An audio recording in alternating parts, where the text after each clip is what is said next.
warahmatullahi wabarakatuh. Alhamdulillahirabbil alamin wassalatu wassalamu ala sayyidil mursalin wa ala alihi wa ashabihi wa man tabi'ahum bi ihsan ila yaumiddin, amma ba'du. Yang sangat saya hormati Bapak Haji Kasim Angki beserta seluruh keluarga. Yang sangat saya hormati Ibu Astari sebagai pimpinan manajernya ya. Yang sangat saya hormati seluruh keluarga besar PT Furok ya. Furok PT ya, pokoknya keluarga besar yang paling terkenal Furok saja. Keluarga Furok saya yang sangat saya hormati. Pertama-tama marilah kita panjatkan puja dan puji syukur kehadirat Allah Subhanahu wa taala atas segala limpahan nikmat, karunia dan hidayah sehingga sampai saat ini kita masih dianugerahkan oleh Allah Subhanahu wa taala untuk bisa mengisi bulan suci Ramadan. Masih diberikan kesehatan, masih diberikan kesempatan untuk mengisi berbagai amalan ibadah di dalam bulan suci Ramadan. Kedua kalinya sholawat serta salam semoga senantiasa tercurahkan kepada junjungan kita Nabi Muhammad SAW yang telah mengantarkan kita semua dari suatu alam jahiliyah menuju alam Islamiyah. Bapak-bapak, ibu-ibu yang dimuliakan oleh Allah Subhanahu wa taala, Rasulullah pernah di suatu bulan Sa'ban akan memasuki bulan suci Ramadan, maka Rasulullah menyampaikan bahwasanya kalian akan memasuki bulan yang penuh dengan berkah, yang dimana bulan itu seluruh amalan-amalan ibadah kita dilipat gandakan oleh Allah Subhanahu wa taala. Allah menjadikan amalan-amalan sunnah kita di dalam bulan suci Ramadan itu menjadi amalan yang bernilai amalan-amalan wajib di luar bulan suci Ramadan. Amalan-amalan wajib kita di dalam bulan suci Ramadan, kalau kita melakukan sholat wajib, katakanlah sholat maghrib, ini kita dilipatkan 70 kali lipat di dalam bulan suci Ramadan pahalanya. Bagaimana kalau kita berjamaah padahal sudah per sholat wajibnya saja itu adalah 70 dilipatkan kali 27 karena berjamaah. Masya Allah. Maka oleh karena itu dan barang siapa memberi makan bagi orang-orang yang sedang puasa, makan atau minum walaupun hanya seteguk minuman, walaupun hanya sesuap makanan, maka pahalanya dia mendapatkan pahala yang sama 100% yang diamalkan oleh orang-orang yang puasa itu. Jadi kalau umpamanya sekarang ini menyiapkan makanan, minuman untuk katakanlah ini mungkin ada 50, 70, 100 orang, maka yang menyiapkan panitia yang menyiapkan ini maka akan mendapatkan pahala 100% dari yang mengamalkan puasa ini. Masya Allah. Ini pahalanya. Maka oleh karena itu ibu-ibu, bapak-bapak yang dimuliakan oleh Allah, sedekah juga. Maka oleh karena itu Rasulullah itu sangat menganjurkan untuk bersifat perbanyak amalan dan perbanyak jadilah orang yang dermawan, khususnya di dalam bulan suci Ramadan ini, karena memang pahalanya Masya Allah, pahalanya itu sangat luar biasa. Bapak-bapak, ibu-ibu yang dimuliakan oleh Allah Subhanahu wa taala, Ramadan adalah di dalam dalam keterangan kitab itu diterangkan. Maka oleh karena itu ada seseorang, ada namanya orang Majusi. Ada orang Majusi itu kemudian Majusi itu orang yang menyembah api. Orang yang menyembah api, kemudian setelah dia punya anaknya itu sedang main-main di pasar. Kemudian makan minum di tengah umum padahal di dalam bulan suci Ramadan. Setelah itu langsung sama orang tuanya dimarahi, bahkan di bahasa kita sekarang mungkin ya dipukul, dijewer. Kenapa kamu tidak menghormati, ini adalah bulannya orang Islam yang sedang berpuasa, kenapa kamu makan minum di tempat umum? Ini anak dimarahi oleh orang tuanya yang beragama Majusi. Maka setelah itu setelah meninggal dunia, rupanya ada seorang wali Allah bermimpi, ternyata dia itu di alam barzah mendapatkan fasilitas kenikmatan yang luar biasa. Di alam barzah dia itu nikmat, ada kenikmatan yang luar biasa. Terus ditanya, bukankah kamu Majusi? Betul. Bagaimana kamu kok bisa mendapatkan keistimewaan seperti ini? Agama saya semua ditolak oleh Allah. Agama saya, akidah saya ditolak oleh Allah. Cuma untungnya saya itu pernah selalu menghormati. Jadi saya selalu menghormati, saya tidak pernah makan minum. Begitu juga saya tidak pernah keluarga saya makan minum ketika bulan suci Ramadan di tempat umum, karena kami menghormati orang Islam. Karena menghormati saja ini hadirin, karena menghormati saja ini, kemudian Allah mengampunkan orang ini, kemudian dijadikan mendapatkan pahala surga oleh Allah Subhanahu wa taala. Maka oleh karena itu Ramadan ini sungguh sangat luar biasa. Bahkan ini orang yang, oleh karena itu di dalam Al-Qur'an kan diterangkan bahwasanya banyak sekali di antara orang-orang yang mungkin beragama lain sesungguhnya beriman cuma ada di dalam hati. Itu kan bagian daripada menghormati. Hormat sama Ramadan itu adalah bagian daripada. Maka oleh karena itu betapa sangat besar dosanya kita kalau kita umat Islam, kalau kita sudah beriman tapi justru kita makan minum di tempat umum, tidak menghormati kesucian kemuliaan bulan suci Ramadan ini. Bapak-bapak, ibu-ibu yang dimuliakan oleh Allah Subhanahu wa taala, Ramadan ini adalah di dalam Al-Qur'an la'allakum tattaqun, agar supaya kamu menjadi orang yang bertakwa. Saya ini menyampaikan ini adalah sebab orang yang menjalankan puasa Ramadan itu memang salah satu tarbiyahnya, salah satu pendidikannya, tujuan daripada tarbiyah Ramadan itu adalah kita dilatih menjadi orang yang la'allakum tattaqun, agar supaya kamu menjadi orang yang bertakwa. Maka oleh karena itu ini harus ada mujahadah, tidak otomatis. Jadi orang yang berpuasa itu tidak otomatis lantas menjadi orang yang bertakwa, ya. Tidak lantas yang peningkatan ketakwaan, tetapi harus ada mujahadah. Ketakwaan itu harus ada mujahadah, harus ada kesungguhan kita untuk mencapai ketakwaan itu. Apa di antara tarbiyah Ramadan? Ramadan ini kita dilatih yang pertama menjadi orang-orang yang jujur. Puasa itu adalah antara dirinya sama Allah. Puasa itu kalau amalan-amalan yang lain boleh dilihat. Zakat boleh ada orang lihat, ya. Puasa kita sholat ada orang haji, orang umroh, orang lain boleh melihat. Tetapi puasa ini benar-benar antara diri kita sama Allah. Betul-betul kita ini dilatih menjadi orang jujur. Andai kan kita itu, ya, kalau katakanlah kamu puasa, padahal tadi di rumah sendiri dia barusan makan, tapi di luar dia tidak makan, berpenampilan seperti orang puasa.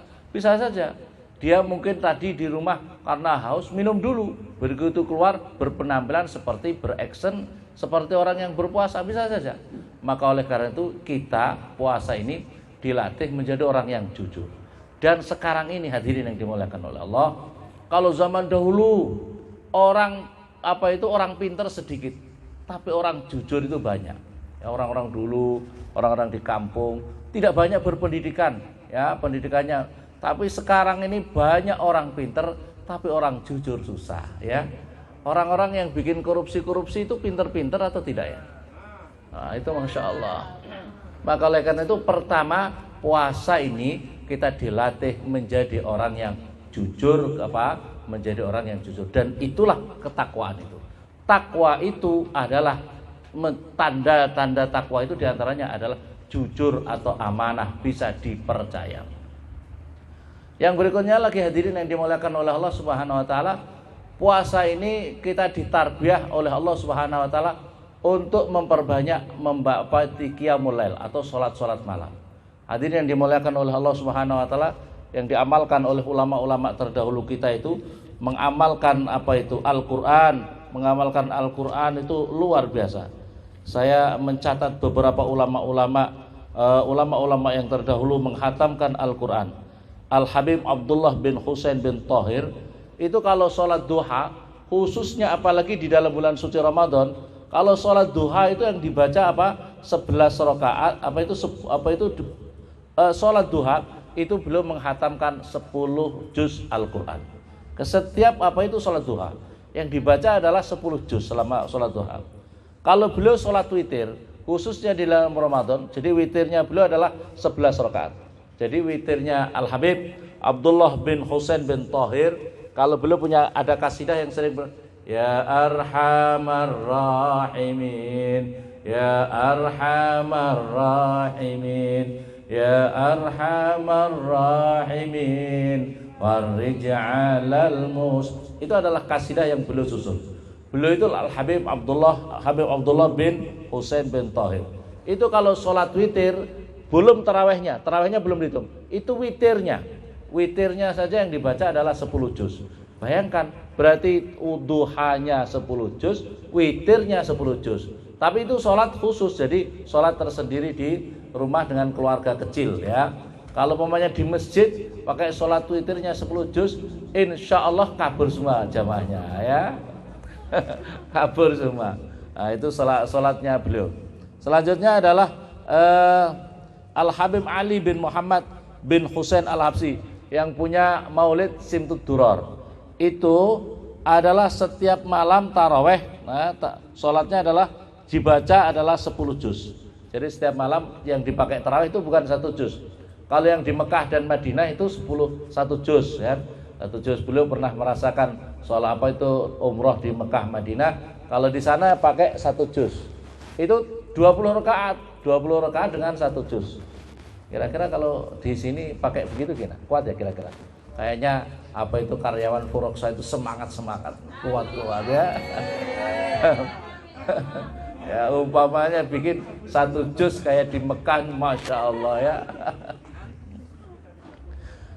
Ini 1 juz kalau di sana. Ini Al-Habib Ali bin Muhammad bin Husain Al-Habsyi itu setiap malam tarawihnya adalah 10 juz. Al-Habib Husain bin Saleh menutup sholat malam. Jadi beliau Al-Habib, hadirin yang dimuliakan oleh Allah, ada namanya Al-Habib Hasan bin Saleh. Hasan bin Saleh itu setiap malam rokaatnya, setiap malam kalau sholat malam ditutup. Katakanlah sholat apa itu sholat isya, sholat ba'da isya, sholat macam-macam, terus tutupnya itu sholat 2 rakaat. Yang dibaca apa? 1 berdiri 2 rakaat. Rakaat pertama yang dibaca adalah 30 juz. Terus rakaat kedua membaca Al-Ikhlas 10.000 kali. Masya Allah. Ini maksudnya adalah saya menyampaikan hal kayak gini. Ayo kita ini berlomba. Kita ini di dunia kan fastabiqul khair, berlomba. Ayo, maksudnya kita mencontoh seperti itu. Ternyata saya itu masih sangat jauh gitu loh. Maksudnya kita ini masih sangat jauh dengan amalan-amalan para ulama-ulama terdahulu itu. Yang berikutnya lagi hadirin yang dimuliakan oleh Allah Subhanahu wa taala, para imam-imam mazhab itu punya target itu selama Ramadan itu menghatamkan setiap malam 30 juz, setiap siang 30 juz. Itu setiap hari. Bapak-bapak yang gagah-gagah ini, ibu sudah berapa juz, berapa hatam kali selama Ramadan ini? Sampai tanggal 17 ini Nuzulul Quran ini sudah berapa kali hatam? 3 kali. Alhamdulillahirabbil alamin ya Allah. Ini imam kita yang dahulu yang notabene enggak ada maksiat sama sekali. Sekarang ini maksiat bisa pakai HP, betul ya? Ya Allah. Zaman dahulu bisa 30 juz. Kita ini memanage waktu kita ini, berarti masalahnya kita ini bagaimana kita mengatur waktu, memanage waktu. Sehingga waktu itu berkah buat kita. Hadirin, orang itu kalau sudah terbiasa dengan memanage waktu, katakanlah bapak-bapak ini mau menyampaikan saja. Kalau bapak-bapak punya amalan, katakanlah sholawat, pokoknya saya setiap hari sholawat tidak boleh 1000, tidak boleh kurang dari 1000, dengan berbagai macam sholawat ini. Kalau istiqomah itu nanti lama-lama menjadi sedikit sekali, 1000 itu waktunya singkat. Itulah berkahnya waktu. Tapi kalau tidak, katakanlah pokoknya ada orang amalkan sholawat nariyah 100, sholawat munjah 100, sholawat ini 100, sholawat ini 100. Ini kalau orang sudah biasa cepat sekali. Ini artinya adalah berkah waktu. Ya, tapi kalau pamannya tidak, lama sekali, 100 saja kayaknya kok lama sekali. Berarti kurang waktu. Berarti kita ini belum berkah waktu kita. Maka oleh karena itu hadirin yang dimuliakan oleh Allah Subhanahu wa taala, ini biasakan. Jadi amalan Bapak kalau punya amalan setiap hari hatam 1 juz. 1 juz. Itu kalau pamannya sudah biasa rutin, ringan sekali. Tapi kalau belum rutin, lama sekali 1 juz itu. Maka oleh karena itu pentingnya membiasakan punya rutinitas wadhifah yang harus kita amalkan terus-menerus. Hadirin yang dimuliakan oleh Allah Subhanahu wa taala, maka oleh karena itu saya ingin bercerita. Di antaranya adalah tentang Al-Qur'an ini, tentang Al-Qur'an. Rabi'ah Al-Adawiyah. Rabi'ah Al-Adawiyah itu punya amalan apa yang Masya Allah orang hidup ini yang perlu kita pikirkan adalah orang yang cerdas itu adalah orang yang selalu berpikir hidup ini untuk mempersiapkan kehidupan setelah hidup ini. Kehidupan setelah kita hidup di dunia ini ada alam namanya alam barzah. Adanya Syekh Ahnaf, ada seorang orang tua, seorang ulama namanya Syekh Ahnaf. Syekh Ahnaf. Beliau ditanya, ya Syekh, wa anil Ahnaf bin Qais ditanya, ya Syekh, Anda ini sudah sangat sepuh, sangat tua. Puasa semakin membuat ini sudah agak pikun-pikun, sudah sepuh. Ditanya, ya Syekh, Anda ini sudah sangat tua, tapi kenapa harus berpuasa terus berpayah-payah seperti ini? Jawabnya beliau apa? Ini a'addahu li safarin tawil. Saya ini sedang mempersiapkan perjalananku yang sangat jauh. Wasabru ala ta'atillah, sabar untuk menghadapi taat kepada Allah itu lebih ringan lebih ringan aku tanggung daripada aku sabar menghadapi azab Allah yang sangat pedih di alam barzah dan di akhirat nanti. Jadi hadirin, puasa inilah sesungguhnya. Puasa ini kita dilatih oleh Allah Subhanahu wa taala. Apa itu Syekh Ahnaf tetap menjalankan puasa apa yang dikatakan Pak Haji Kasim tadi, walaupun sampai mujahadah beliau janjinya walaupun sampai mati tetap aku laksanakan, walaupun haus dan lapar ketika berpuasa, ketika beliau kerja keras waktu itu. Maka oleh karena itu Syekh Ahnaf juga begitu. Untuk apa ini hadirin? Untuk apa kata Syekh Ahnaf? Karena sabar untuk tidak makan minum 1 hari itu lebih ringan menghadapi ujian Allah ini dibandingkan kalau kita sabar untuk menghadapi murka Allah, siksaan Allah di alam barzah, di neraka nanti. Ayo hadirin yang dimuliakan oleh Allah, umpamanya di neraka 1 hari saja, ya bapak-bapak ibu-ibu karena tidak puasa, umpamanya tidak puasa 1 hari tidak mengkodok, pantasnya kurang lebih masuk berapa hari di neraka? Bapak-bapak ibu-ibu, 1 hari ya, cukup 1 hari di neraka, umpamanya 2 hari.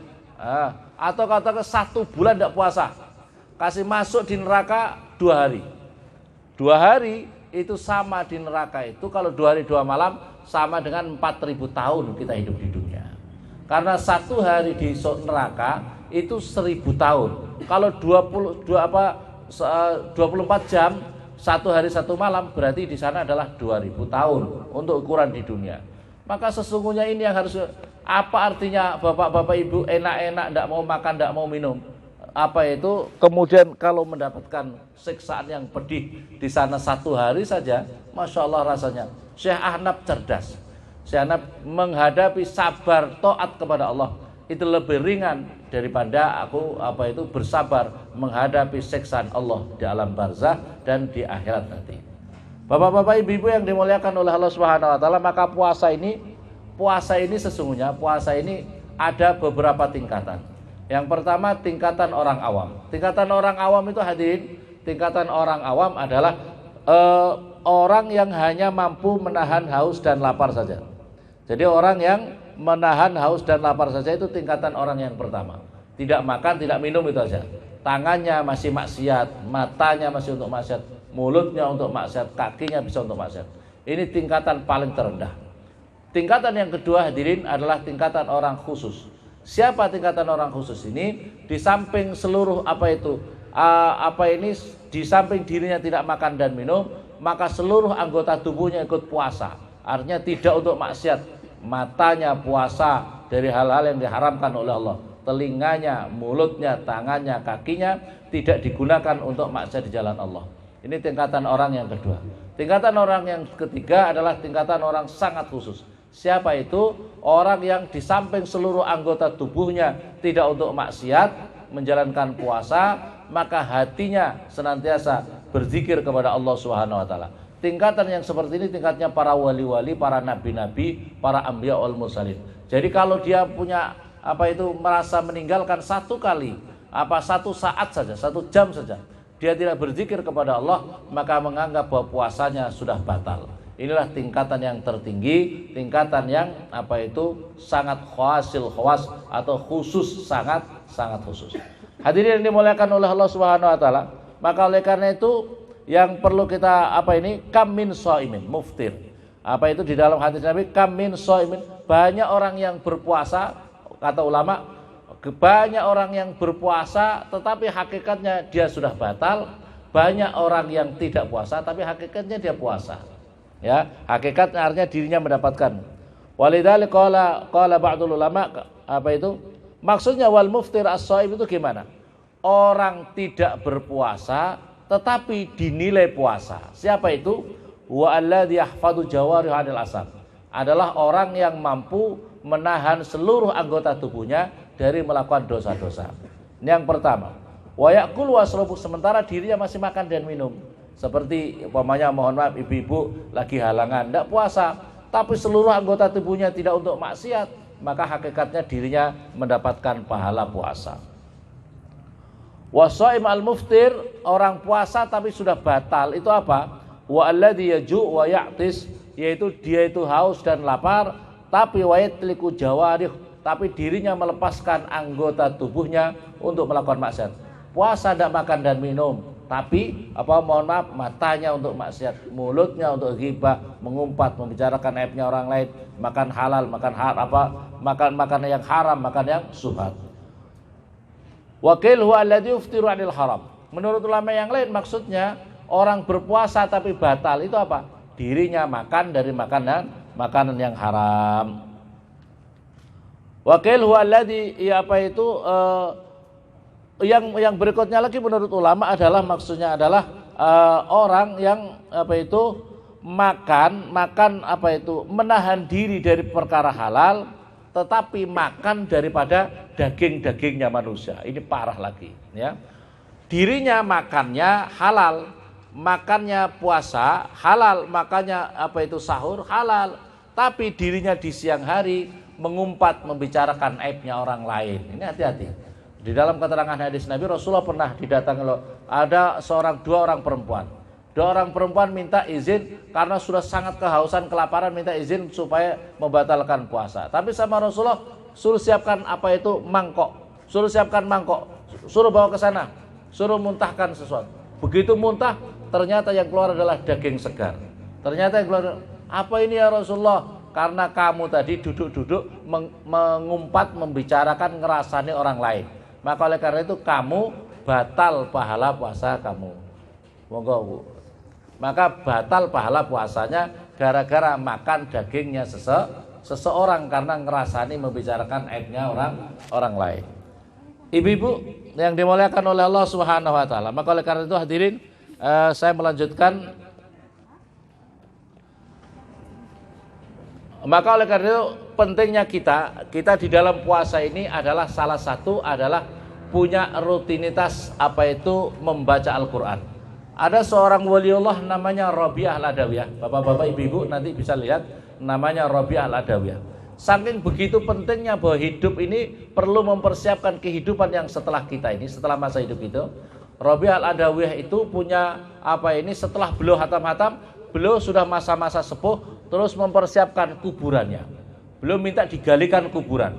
Beliau itu adalah seorang waliullah yang di tempat tempat sholatnya beliau itu disiapkan kain kafan, sudah ada patok, kalau bahasa kita ini patok itu tenger, tanda batu yang ada di atas kuburan itu. Beliau minta digalikan kuburan dan beliau menghatamkan di dalam kuburan itu 7.000 kali hatam Al-Quran di kuburan yang kemudian beliau sudah ridho untuk dicabut nyawanya, meninggal di kuburan itu. Ini yang harus kita persiapkan, Masya Allah. Ada seorang Al-Habib Ahmad bin Muhammad Al-Muhdar, sahibul Quwairah, di Hadramaut. Itu beliau sudah masa-masa sepuh, terus minta dibuatkan kuburan. Beliau menghatamkan Al-Quran 8.000 kali hatam Al-Quran di dalam kuburan. Di dalam kuburan itu. Putra-putranya, wahai Abah, kenapa harus di kuburan terus? Kalau ada tamu-tamu, Abah di mana? Abah lagi baca Al-Quran di kuburan. Begitu selalu. Tidak mau menerima tamu, asal baca Al-Quran tidak mau menerima tamu. Selama itu selalu 8.000. Terus ditanya, kenapa Abah seperti ini? Jawabnya beliau, saya tidak mau kalah dengan seorang perempuan. Yang seorang perempuan Rabi'ah al-Adawiyah mampu menghatamkan Al-Quran di kuburnya, di tempat yang akan ditempati jasadnya itu 7.000 kali, maka saya sekarang sudah hatamkan 8.000 kali hatam Al-Quran. Masya Allah. Bapak-bapak, ibu-ibu, kira-kira berapa kali nanti siap untuk masuk kuburan dihatamkan berapa kali dulu? Ya, Masya Allah. Inilah amalan-amalan orang-orang soleh terdahulu, mempersiapkan yang luar biasa terhadap mempersiapkan di alam perjalanan kita selanjutnya ini. Bapak-bapak, ibu-ibu yang dimuliakan oleh Allah Subhanahu wa taala, maka oleh karena itu Al-Qur'an sebaik-baiknya syafaat nanti dari kiamat itu adalah Al-Qur'an itu syafi' musyafi'. Al-Qur'an itu adalah yang bisa memberikan sebab kita syafi' yang memintakan syafaat oleh Allah Subhanahu wa taala dan yang dirinya mendapatkan syafaat. Maka oleh karena itu hadirin yang dimuliakan oleh Allah Subhanahu wa taala, puasa ini dan Al-Qur'an ini yang perlu kita persiapkan adalah kita pentingnya didasari dengan ilmu, ya. Hadirin, kita kalau membaca Al-Qur'an supaya berkah, maka harus didasari dengan ilmu. Tanpa ilmu wasyaihu setan. Tanpa ilmu gurunya adalah setan. Al-Qur'an tidak boleh. Bapak-bapak, ibu-ibu, jadi kalau belajar Al-Qur'an, belajar dengan guru 1 juz, lainnya itu harus belajar. Kalau tidak belajar mungkotek namanya. Harus belajar sama guru semuanya. Yang berikutnya lagi, di dalam Ramadan harus menjaga kesucian akidah kita, Apa maksud saya, hadirin yang dimuliakan oleh Allah? Setan itu betapa luar biasa bisa menggoda manusia itu dengan jalan yang salah satunya adalah menjerumuskan manusia dalam masalah akidah. Di dalam keterangan hadis Nabi mengatakan gini, yang artinya kurang lebih, barang siapa di antara 2 orang mengatakan, yang satu mengatakan ya kafir, maka kata Rasulullah, maka akan jatuhlah hukum kafir itu kepada salah satunya. Jadi mohon maaf, ini hati-hati bapak-bapak ibu. Artinya apa? Kalau ada seseorang menghukumi orang lain kafir, padahal satu pasti akan jatuh. Ini hadis sahih. Pasti akan jatuh kepada salah satunya. Kalau yang kita katakan itu kafir, betul-betul kafir menurut Allah, maka hukum itu akan jatuh kepada yang kita hukumi. Tapi kalau dia tidak kafir menurut Allah, maka hukum itu otomatis kembali kepada yang menghukumi. Mohon maaf, si A walaupun ibadahnya luar biasa, puasanya top, baca Al-Qur'annya top, tapi punya akidah yang salah. Kemudian akidah yang salah itu menghukumi sesama muslim, katakan. Sekarang ini orang gampang-gampang mengkafirkan orang, memusyrikkan orang, membid'ah sesatkan orang ahli neraka. Itu yang targetnya adalah musuhnya adalah sama muslim, bukan kepada non muslim. Kalau non muslim jelas-jelas. Kebanyakan kita menghukumi. Jadi kalau kita menghukumi mereka kafir padahal dia tidak kafir menurut Allah, padahal dia masih ada la ilaha illallah di dalam hatinya, maka hukum itu pasti kembali kepada yang menghukumi. Sahabat Usamah dengan sahabat Ansor pernah berperang. 2 orang ini, sahabat-sahabat itu perang. Ada lawan yang sangat tangguh. Kemudian perang terus, akhirnya senjatanya terlepas, perisainya terlepas. Sehingga mau dibunuh. Begitu mau dibunuh, ini hadis sahih, ini benar. Maka kemudian ucapkan, dia orang yang kafir tadi ucapkan la ilaha illallah Muhammad Rasulullah. Ini sahabat Ansor langsung pedangnya yang mau ditebaskan langsung ditarik, tidak jadi menebas. Tapi sahabat Usamah, ini gara-gara mau takut saya bunuh saja, maka langsung ditombak saja, meninggal dunia. Hal itu disampaikan sama Rasulullah. Jawabnya Rasulullah, apakah sudah kau belah dadanya bahwa hatinya sudah tidak ada la ilaha illallah sama sekali?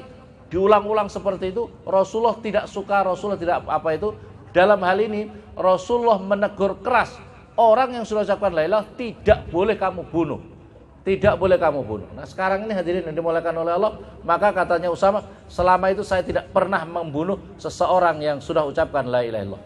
Sekarang ini setan itu lewat orang-orang yang terkena faham-faham yang radikal, itu justru yang dibunuh adalah sesama muslim. ISIS sesama muslim, jutaan umat Islam mati oleh orang yang sama-sama la ilaha illallah, yang sama-sama Allahu Akbar. Ini ironis kalau dibiarkan. Akidah yang seperti ini sangat membahayakan kepada kita yang umpamanya zaman dahulu Rasulullah berjuang untuk memasukkan Islam, orang non muslim masuk Islam. Tapi sekarang banyak orang-orang yang justru mengkafirkan sesama muslim. Na'udzubillah summa na'udzubillah. Artinya apa hadirin? Hati-hati masalah akidah ini. Hati-hati, jangan sampai amalan kita sudah banyak, tapi justru begitu kita punya akidah, oh itu tahlilan kafir neraka, oh itu baca sholawat kafir neraka. Hati-hati, ini akan kembali kepada yang menghukuminya. Ini hadis Rasulullah sahih. Kurang lebihnya mungkin demikian. Hadanallahu wa iyyakum ajma'in. Assalamualaikum warahmatullahi wabarakatuh.